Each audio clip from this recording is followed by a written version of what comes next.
Universidad de Chile Podcast es un espacio transmedia de difusión científica, académica y cultural producido por la Dirección de Comunicaciones de la Universidad de Chile. Seguimos este 2023 buscando ser un espacio informativo con temas interesantes, útiles y entretenidos para todas y todos ustedes. Recuerda que nos encuentres en tantaku.cl y en distintas plataformas de streaming de audio y video. En este capítulo hablaremos de Juan Parroquia Beguín, arquitecto y urbanista de la Universidad de Chile, conocido por sus aportes en temas de transporte y también por ser el ideólogo y gestor del metro.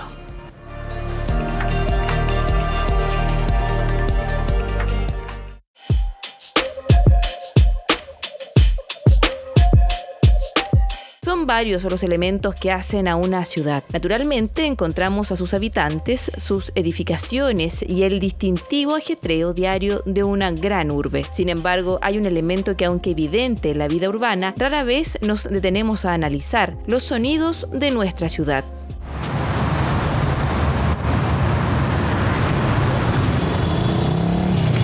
Mezcla de ruidos intensos y a momentos ensordecedores, pero que retrata la imperfecta sinfonía de una ciudad. Entre todos esos sonidos hay uno que destaca en particular. Veamos si son capaces de reconocerlo.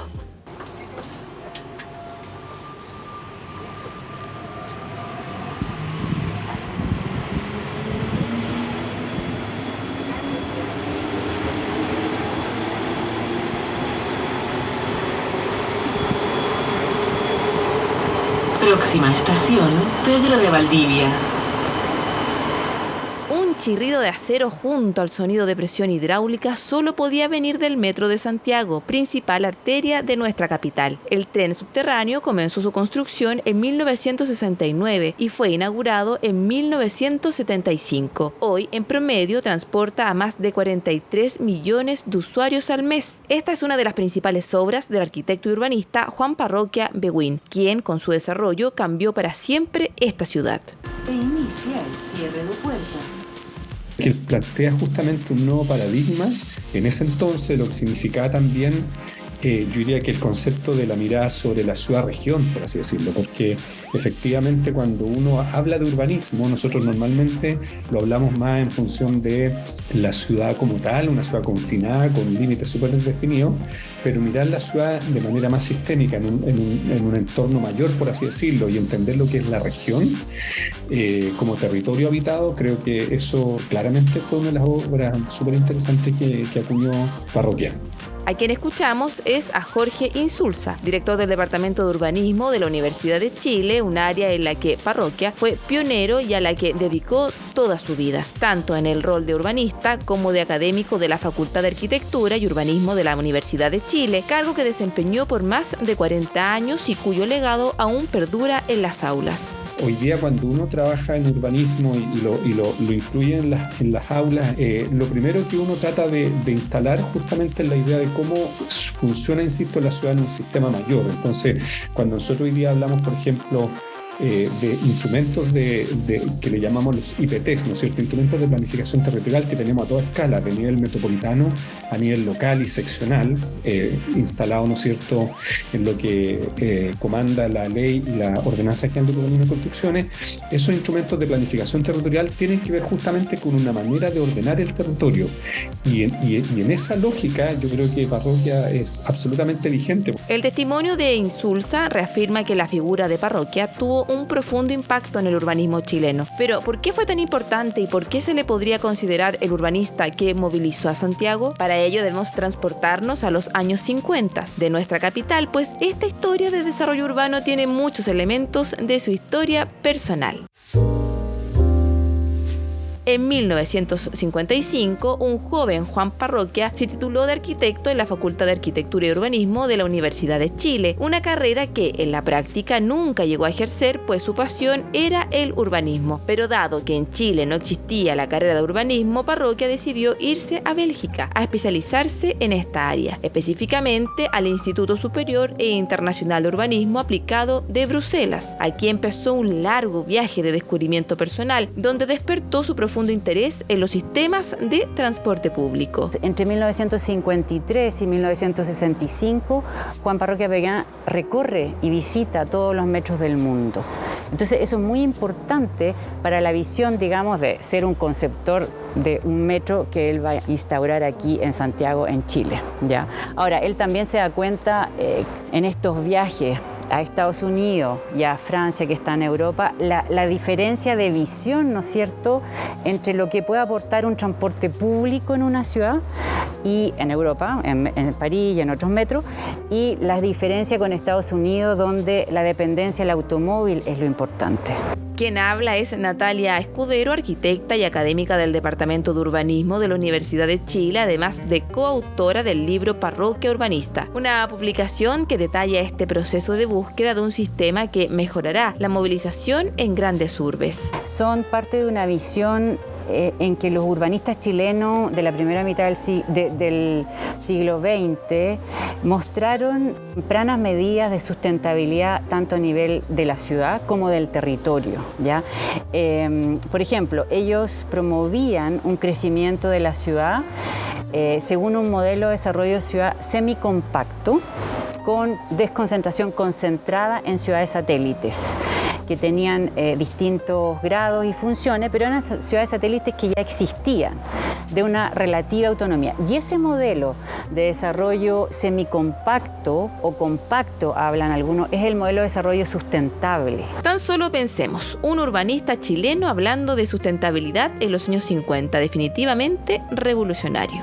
Así fue como recorrió en 5 meses países como Alemania, Austria, Hungría, Rumania, Italia, Yugoslavia, Grecia, Turquía y Francia. ¿Les suena poco? Pues, ¿qué dirían si les dijera que esa fue tan solo la primera de 7 giras que hizo entre 1953 y 1957, donde recorrió Suiza, Dinamarca, Suecia, Finlandia, Noruega, vuelve a Bélgica por un momento?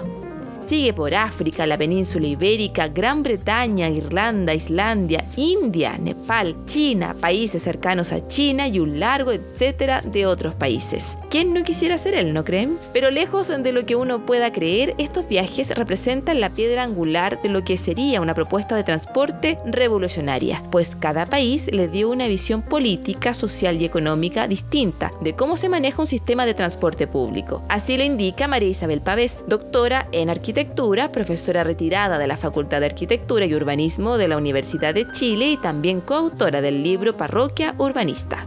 Aquí había que ordenar y planificar muchísimas cosas como país más joven, subdesarrollado. Entonces, en primer lugar, él se insertó en ese espíritu de un Estado planificador que venía ya desde la Constitución de 1925, actuando y siendo cada vez más fuerte, hasta los años 70, cuando ya entra en una crisis por razones que no es el caso explayar. Entonces, estando inserto y comprendiendo que para hacer cosas también se tenía que acceder a cargos públicos de importancia nacional, él ocupó 12 cargos públicos decidiendo cosas de interés nacional y pudo entonces desarrollar un pensamiento que en la esencia fue tempranamente sustentable. Este trabajo, en definitiva, se traduciría en la elaboración del primer plano regulador de Santiago. En 1960, ellos, Juan Parroquia Peguán y Juan Oldúner, elaboran el primer plan regulador intercomunal de Santiago en 1960 y que es el puntapié para otros 2 planos reguladores intercomunales muy importantes en Chile, el de Concepción en 1963 y el de Valparaíso en 1965. Ahora, la importancia de esto es que por primera vez en Chile se realiza una planificación territorial y urbana a la escala intercomunal. Eso es muy, muy relevante porque no existía en Chile y entonces se planifica tanto la ciudad como el territorio. Este plano regulador permitió, entre otros proyectos, la creación del Metro de Santiago, un sistema que cambió la forma de transporte, tal como señala el académico Jorge Insulza. Depende de cómo este modo de transporte, que insisto que es muy preciso y que funciona en la mayoría de las ciudades metropolitanas, se asocia con otros modos de transporte que implica que el territorio esté adecuadamente preparado. Por ejemplo, vale decir, el metro con el bus y otros modos tienen que si funcionan bien, probablemente lo que finalmente uno termina haciendo es un sistema dendrítico importante en la ciudad. En este caso, claro, en Chile bien sabemos que con el andar del metro, que yo encuentro que es una infraestructura de muy buena calidad en Chile, efectivamente igual se presupone o necesita que todo lo que significa hoy día, hoy día que se llama red, ¿no es cierto? Todo el sistema red y con todos los sistemas interconectados buses deberían funcionar bien, y para que funcionen bien necesitamos que los territorios donde recorren tanto los buses como metro estén bien conectados. Pero el legado de Parroquia no solo se circunscribe al desarrollo del metro, también abarca otros proyectos que se extendieron por todo Chile y Latinoamérica, como detalla María Isabel Pavés. Él sí que puso un énfasis en los espacios verdes y en la vialidad y el transporte, la movilidad de los habitantes, pero él hizo numerosos proyectos en el norte, en centro y en el sur del país. Incluso en una ocasión, en los años 60, él representó al gobierno de Chile en el Congreso Internacional para la Integración de América Latina, y allí, por ejemplo, él propuso la carretera transmarginal de la selva de Arica a Venezuela y la carretera tropical de Antofagasta a Santos. O sea, su visión siempre fue planetaria, por decirlo así. Hizo numerosas obras. El metro es uno de los proyectos.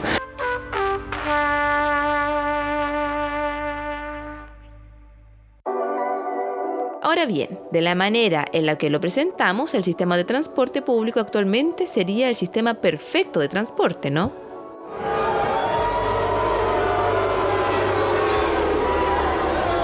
Parece que no es el caso, pero esto no se debe a la propuesta urbanística de Parroquia, sino a los planes que vinieron después de él, durante la dictadura. De hecho, estos planes, de acuerdo a Escudero, desplanificaron la capital.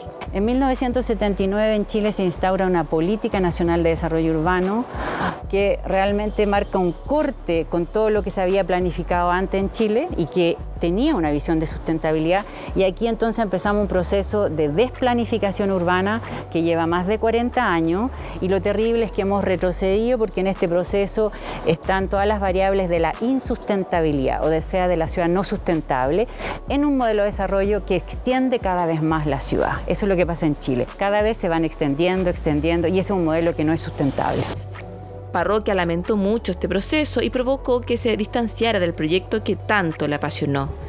No olvidemos que al comenzar los 90 empieza a difundirse la idea de hacer autopistas urbanas, y las autopistas urbanas se asocia a los moles que están a distancia, no están como el almacén de esquina al lado de nuestra casa, y se asocia a conjuntos residenciales del tipo suburbio norteamericano. Entonces, eso comenzó, y el Transantiago fue muy funcional en términos de hacer fracasar el transporte público, con lo cual mucha gente que no pudo tener auto en ese primer momento prácticamente reventó el metro. Recuerde usted que el metro, en el acceso, algunas estaciones tenían un semáforo, y por eso que el arquitecto urbanista Parroquia en un momento dijo: me arruinaron mi obra, porque lo que él buscaba era un equilibrio entre el transporte público y el transporte privado. Si bien Parroquia falleció en 2016, se han realizado múltiples esfuerzos por revitalizar las enseñanzas y el legado del urbanista, quien en sus últimos años tuvo un bajo perfil fuera de los círculos académicos. Fue por esto que las arquitectas Natalia Escudero y María Isabel Pavés trabajaron compilando los escritos, conferencias y entrevistas del académico, labor que permitió la publicación del libro Parroquia Urbanista. Así lo señala Pavés. Hay muy distinguidos arquitectos que hicieron una gran obra, que pudieron alcanzar la máxima expresión, digamos así, de su profesión, pero no sistematizaron por escrito su pensamiento.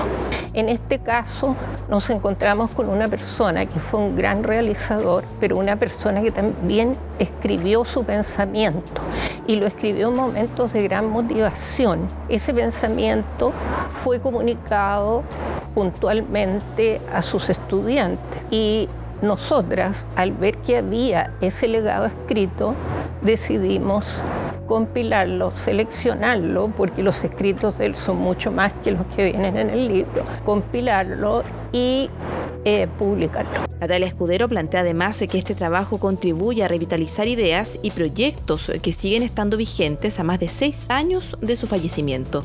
Y en ese sentido creo que justamente el libro, al traer entrevistas, pensamientos de Juan Parroquia, lo que queremos es relevar su figura, pero mostrar que en Chile sí hubo profesionales de gran calidad, de gran visión, y que ellos ya tenían esta visión de sustentabilidad y que nosotros hemos retrocedido, pero podríamos recuperar esa visión y mostrar en el fondo en base a qué principios él tenía esa visión.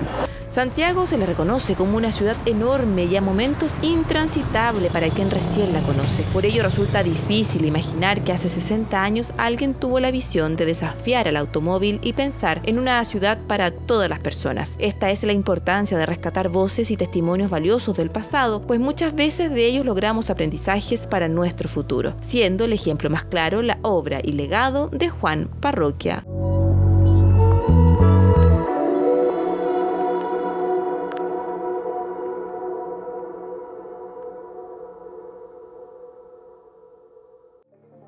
Esto fue Universidad de Chile Podcast, temporada 2023, una producción de la Dirección de Comunicaciones de la Vicerrectoría de Extensión y Comunicaciones. Recuerda que nos encuentras en tantacu.cl, Uchile TV y en tus plataformas de streaming favoritas. Síguenos y suscríbete para que no te pierdas ninguna actualización.